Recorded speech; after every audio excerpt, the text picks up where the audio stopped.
more fun, can you subscribe the channel and press nearby bell. بسم اللہ الرحمن الرحیم.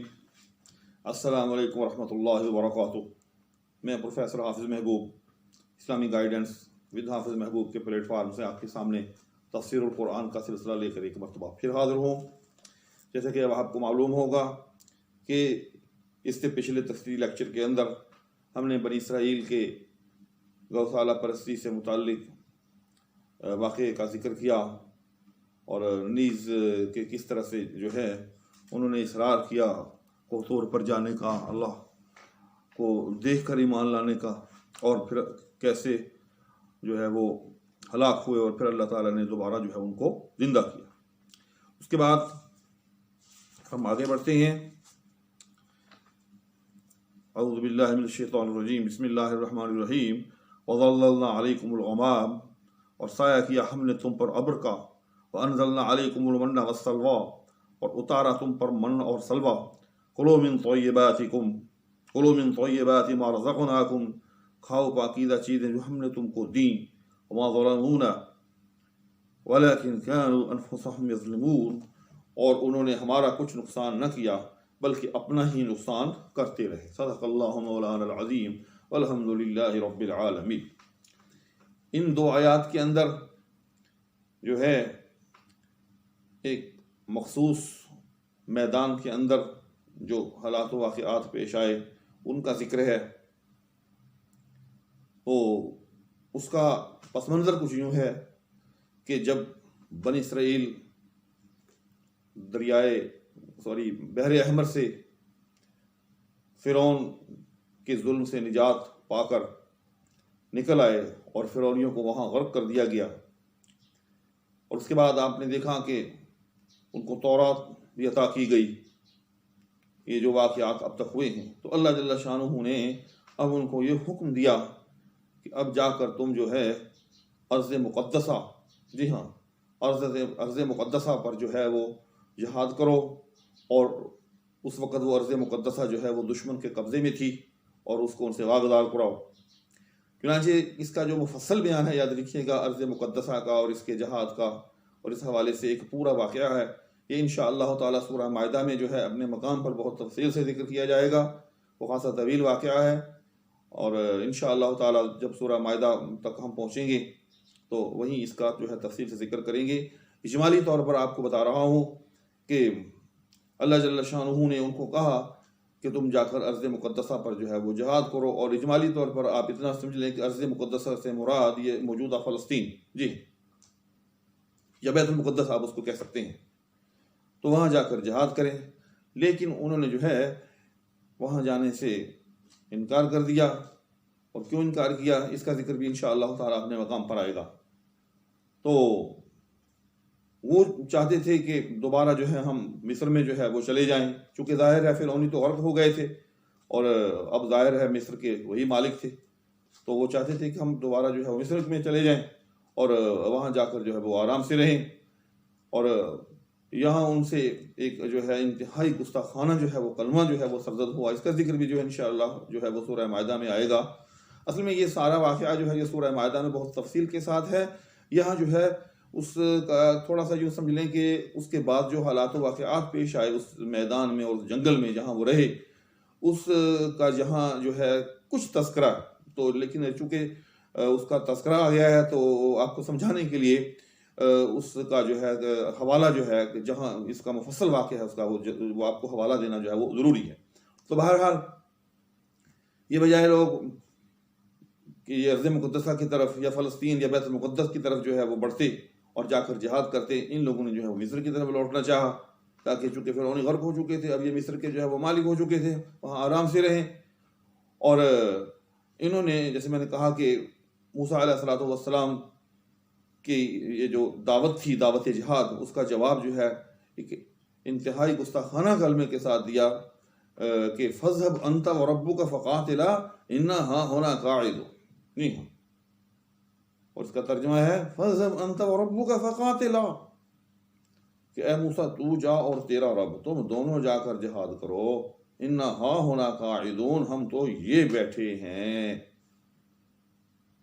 تو پھر اللہ جل شانہ کو ان کی یہ بات اس قدر ناپسند آئی، وہ جو انہوں نے کہا نا انا ہاں ہونا قاعدون، کہ ہم یہ بیٹھے ہیں، تو اللہ نے بھی پھر ان کو کہا اچھا اگر یہ بات ہے تو پھر یہیں بیٹھے رہو، اور بیٹھو بھی کتنا عرصہ؟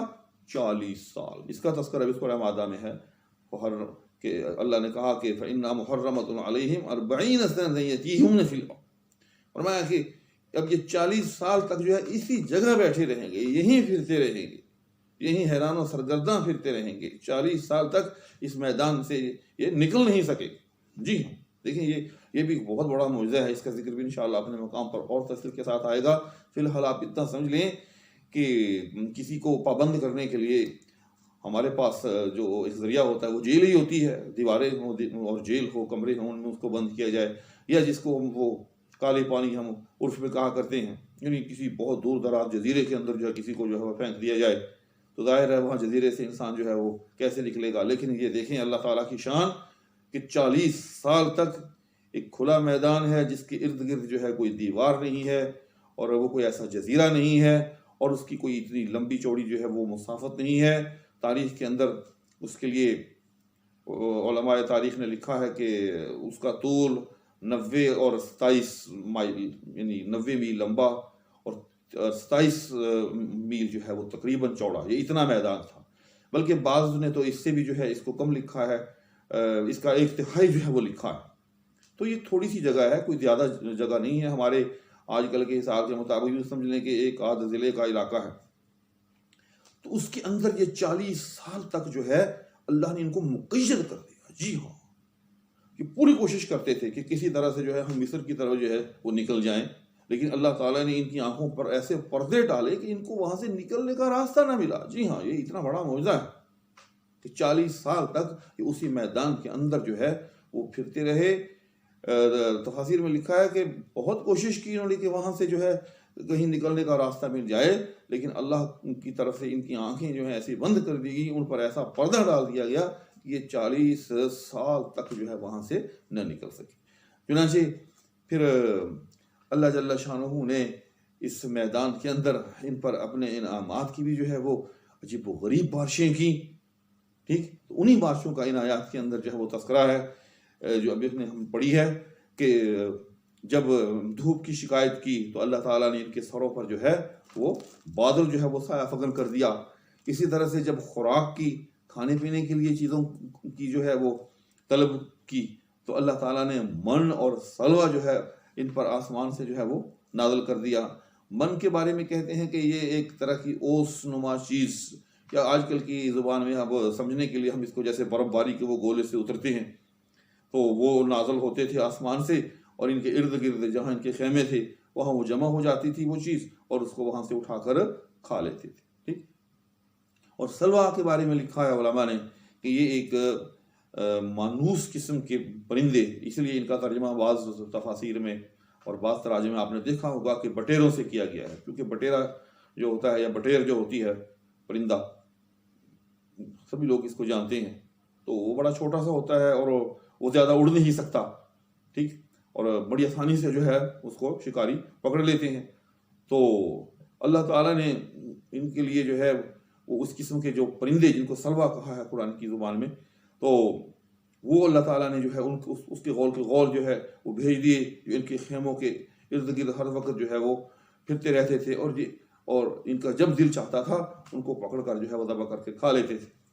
تو اس طرح اللہ تعالیٰ نے جو ہے ان پر وہاں انعامات کی جو ہے وہ بارشیں کی۔ 2 انعامات کا یہاں تذکرہ ہے، اور آگے چل کر جو ہے وہ چشموں کا ذکر ہے کہ جب انہوں نے جو ہے وہاں پانی مانگا تو موسیٰ علیہ السلام کے توسط سے اللہ تعالیٰ نے ان کی یہ ضرورت جو تھی پانی کی یہ کیسے پوری کی، تو انشاءاللہ تعالیٰ اپنے مقام پر جو ہے وہ بھی آتی ہے۔ تو آج کے اس مختصر لیکچر کے اندر جو ہے اس میدان کے بارے میں آپ کو بتایا گیا، اور یہ بتایا گیا کہ اس میدان کے اندر جو ہے یہ کیوں محصور رہے۔ محصور اس لیے رہے کہ اللہ جل شانہ کے حکم کو جو ہے انہوں نے ٹالتے ہوئے جہاد سے انکار کیا، نیز ایک گستاخانہ جو ہے وہ کلمہ منہ سے نکالا، ٹھیک۔ اس کے بعد آگے جو ہے وہ ایک بستی کا ذکر ہے، تو اس کا جو ہے ہم آج کچھ تھوڑا سا اجمالی طور پر تذکرہ پڑھ لیتے ہیں، تفصیل کے لیے انشاءاللہ تعالی اگلے لیکچر میں جو ہے ہم جائیں گے. تو وہ ہے وَإِذْ قُلْنَا ادْخُلُوا هَٰذِهِ الْقَرْيَةَ، اور جب ہم نے کہا کہ داخل ہو جاؤ اس شہر میں، وَكُلُوا مِنْهَا حَيْثُ شِئْتُمْ رَغَدًا، اور کھاتے پھرو اس میں جہاں چاہو فراغت سے، وَادْخُلُوا الْبَابَ سُجَّدًا، اور داخل ہو دروازے میں سجدہ کرتے ہوئے، وَقُولُوا حِطَّةٌ، اور کہتے ہوئے کہ بخش دے، نغفر لکم خطایاکم، تو ہم معاف کر دیں گے تمہارے قصور، وسنزید المحسنین، اور زیادہ بھی دیں گے نیک کام کرنے والوں کو.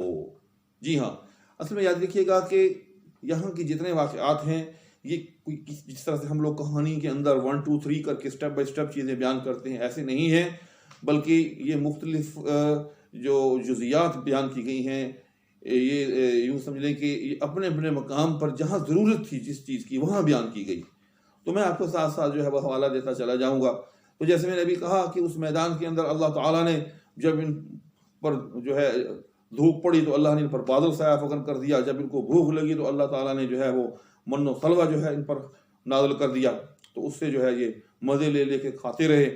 لیکن جیسے آگے چل کے اس کا ذکر آئے گا کہ کچھ عرصہ بعد کہنے لگے کہ اے اللہ تھک گئے ہیں یہ من و سلوہ کھا کھا کر. دیکھیں کیسی قوم تھی، جی ہاں، من و سلوہ کھا کھا کر تھک گئے، اور کہنے لگے کہ اے اللہ کوئی ترکاریاں، کوئی پیاز، کوئی لہسن، کوئی دال، یہ جو دنیا داری یعنی کہ جو ہمارے گھروں میں عام طور پر چیزیں پکتی ہیں، تو یہ ہمیں چاہیے. تو اللہ نے بلکہ کہا کہ دیکھیں یہ جنت، یہ آسمانی کھانا ہے، من و سلوہ، وہ اللہ کے بندو تم اس کو چھوڑ کر یہ دالیں اور یہ لہسن اور یہ پیاز اور یہ ترکاریاں اور یہ سبزیاں یہ طلب کرتے ہو. لیکن جب انہوں نے ضد کی تو پھر اللہ نے ان کو حکم دیا کہ اچھا پھر یہ کرو کہ ایک بستی میں داخل ہو جاؤ. اب یہاں تفاسیر کے اندر جو ہے 2 رائے ہیں، یاد رکھیے گا کہ اس بستی سے مراد کون سی بستی ہے. جی، بعض علماء نے لکھا ہے کہ یہ بستی جو ہے اسی میدان کے اندر یا اسی میدان کے قریب کوئی شہر تھا، تو اس لیے ان کو حکم دیا گیا کہ چلیں اگر آپ جو ہے اس آسمانی کھانے سے تنگ آ چکے ہیں تو آپ پھر اس بستی میں چلے جائیں، وہاں آپ کو جو ہے بازاری اشیاء جو کھانے کی ہوتی ہیں، یہ لہسن پیاز وغیرہ آپ کو یہ مل جائیں گی. اور بعض نے کہا ہے کہ اس بستی سے مراد جو ہے وہ وہی ارض مقدسہ یعنی بیت المقدس، ٹھیک، یعنی شام، تو وہی. تو بعض نے اس کو یہ کہا. تو دونوں قول اپنی جگہ موجود ہیں. انشاءاللہ تعالیٰ نیکسٹ لیکچر کے اندر میں کوشش کروں گا کہ اس کو جو ہے ہم تھوڑا سا مزید جانیں، اس پر ریسرچ کے ساتھ جو ہے تھوڑی سی مزید جو ہے وہ گفتگو کریں. تو بہرحال اس طرح سے جو ہے ان کو یہ حکم دیا گیا، اور ساتھ میں یہ بھی حکم دیا گیا کہ جب اگر اس بستی تک پہنچو اور اس بستی میں داخل ہونے کا ارادہ کرو تو ان کو ساتھ میں 2 باتیں کہی گئی. ایک تو یہ کہ آپ نے اس شہر کے اندر جو ہے بڑے عاجزانہ طریقے سے، جس کو قرآن نے سجدن کہا کہ سجدہ کرتے ہوئے، ٹھیک، یعنی عاجزانہ طریقے سے جو ہے آپ نے اس میں جو ہے وہ داخل ہونا ہے. اور نیز یہ ہے کہ مغفرت طلب کرتے ہوئے. قول حطہ کا مطلب ہوتا ہے اے اللہ ہمیں معاف کر دے. لیکن جو ہے انہوں نے جو ہے جیسے قرآن کریم کے اندر آپ کے سامنے ہے کہ ان لوگوں نے جو ہے اس کو بھی کیا کیا، وَمَا فَبَدَّلَ الَّذِينَ ظَلَمُوا قَوْلًا غَيْرَ الَّذِي قِيلَ لَهُمْ، پھر بدل ڈالا ظالموں نے بات کو خلاف اس کی کہ جو کہہ دی گئی تھی. فَأَنزَلْنَا عَلَى الَّذِينَ ظَلَمُوا رِجْزًا مِّنَ السَّمَاءِ بِمَا كَانُوا يَفْسُقُونَ، تو ہم نے اتارا ظالموں پر عذاب آسمان سے ان کی اس حکم عدولی پر. جی ہاں، تو علماء نے لکھا ہے کہ انہوں نے کیا کیا کہ بجائے جو ہے عاجزانہ انداز میں یہ داخل ہوتے شہر کے اندر جیسے اللہ نے حکم دیا تو یہ اکڑ کر داخل ہوئے. اب یہ چیزیں تھوڑی سی جو ہے وہ ریسرچیبل ہیں کہ کیا کہ یہ اسی وقت یہ واقعہ پیش آیا. ظاہر ہے اسی وقت تب قرار دیا جا سکتا ہے اگر یہ بستی یا یہ شہر جو ہے یہ اس میدان کے قریب یا اس کے اندر جو ہے اس کو سمجھا جائے. اور اگر یہ سمجھا جائے کہ یہ واقعہ جو ہے یا یہ شہر جو تھا اس سے مراد بیت المقدس ہے، یروشلم جس کو آج کل کہتے ہیں، فلسطین کے اندر ہے، تو پھر ظاہر ہے یہ واقعہ جو ہے 40 سال کے بعد پیش آیا. اور یعنی جب وہ فتح ہوا موسیٰ علیہ الصلوۃ والسلام اور ہارون علیہ الصلوۃ والسلام کی وفات کے بعد، اگلی نسل نے 40 سال کے بعد جب اس کو فتح کیا، چونکہ 40 سال تک کی تو سزا جو ہے ان کو دے دی گئی تھی کہ 40 سال تک تو آپ لوگ جو ہے اس شہر کو یعنی بیت المقدس کو فتح نہیں کر سکتے، تو پھر جب اس میں داخل ہوئے ہوں گے تو پھر یہ چیز جو ہے رونما ہوئی ہوگی کہ بجائے وہ عاجزانہ طور پر داخل ہونے کے اس میں جو ہے متکبرانہ طور پر داخل ہوئے، اور نیز وہ جو اللہ نے کہا تھا کہ تم نے حطہ کہنا ہے، حطہ کا معنی یعنی بخش دے، تو انہوں نے حنطہ یعنی جو گندم یعنی یہ بھی انہوں نے جو ہے وہ مذاق اڑایا۔ تو دیکھیں کس طرح سے جو ہے اللہ تعالیٰ کے حکم کو جو ہے انہوں نے بدلا اور جو ہے اس کا الٹا جو ہے وہ مذاق اڑایا۔ تو آج کے اس لیکچر میں، آج کی اس نشست کے اندر جو ہے دو باتیں ہو گئیں۔ ایک تو یہ کہ اس میدان کے اندر اللہ جل شانہ نے ان پر کس طرح سے جو ہے وہ بادل سایہ فگن رکھے، نیز جو ہے ان کے لیے منو سلوہ نازل کیا، اور دوسری بات یہ کہ جب انہوں نے اس سے اکتا کر دنیاوی کھانوں کا جو ہے وہ تذکرہ کیا، دنیاوی کھانے جو ہے انہوں نے مانگے، تو اللہ تعالیٰ نے ان کو ایک بستی کی راہ دکھائی، لیکن ساتھ میں تو حکم دیے کہ آپ نے اس میں بستی میں جو ہے وہ عاجزانہ طور پر داخل ہونا ہے، نیز جو ہے وہ مغفرت طلب کرتے ہوئے داخل ہونا ہے۔ لیکن انہوں نے اللہ کے ان دونوں حکموں کو بھی جو ہے وہ بدل دیا، اور اس طرح سے انہوں نے جو ہے اپنی اسی سرکشی کا مظاہرہ کیا جو ان کے اندر ہمیں اکثر نظر آ رہی ہے۔ تو انشاءاللہ تعالیٰ اگلے لیکچر کے اندر ہم اس کو اور تفصیل کے ساتھ جو ہے ہم سمجھنے کی کوشش کریں گے۔ اس وقت تک کے لیے میں آپ سے اجازت چاہوں گا۔ اللہ حافظ۔ Thanks for watching Islamic Guidance with Rafi Mahbub.